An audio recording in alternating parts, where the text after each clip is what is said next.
Welcome to the Spend Wise Moms channel, your homemaking resource hub. Today's video is on making gingerbread for 2 to 4 people. I love making smaller batches of cookies so you can enjoy them, but not have them around forever or be tempted to overeat them. This recipe makes between 6 to 10 large cutout cookies. In a medium-sized bowl, mix 1/4 cup of butter and 1/4 cup of brown sugar. Add 1 tablespoon of whisked egg, which is made from taking an egg and whisking it with a fork and then measuring with a tablespoon.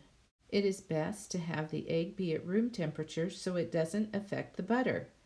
Also, add 2 tablespoons of buttermilk and 2 tablespoons of molasses. Mix these together, and in a separate bowl, put the following: 1 cup of flour, 1/4 teaspoon of baking soda, 1/4 teaspoon of baking powder, 1/8 of a teaspoon of salt, a half a teaspoon of ginger, a half a teaspoon of cinnamon, 1/8 teaspoon of nutmeg, and 1/8 teaspoon of cloves. Stir these well and add them to your wet ingredients. Mix well. Set your dough down on a piece of parchment paper and put some plastic wrap on top of it.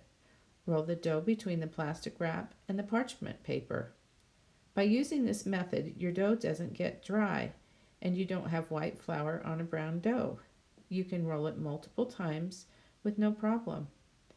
Put the dough on a cookie sheet, leaving the plastic wrap on top and the parchment paper on the bottom. Place it in the freezer for about 15 to 20 minutes or until it's firm enough to use. Preheat your oven to 350 degrees. Take the dough out of the freezer and peel off the plastic wrap from the top. Save this to roll the next batch of cookies. Cut multiple cookies with your cookie cutter. Leave the cookies on the parchment paper and take off the dough around the cookies that you aren't going to use this round. Bake the cookies at 350 degrees right on the parchment paper, which is placed on the cookie sheet, for 8 minutes or until done. Let them cool on the cookie sheet just a little bit until you can lift them up and put them on a cooling rack. Cool them and decorate them if you wish. Thanks for watching the Spend Wise Moms channel. Please subscribe for more videos like this.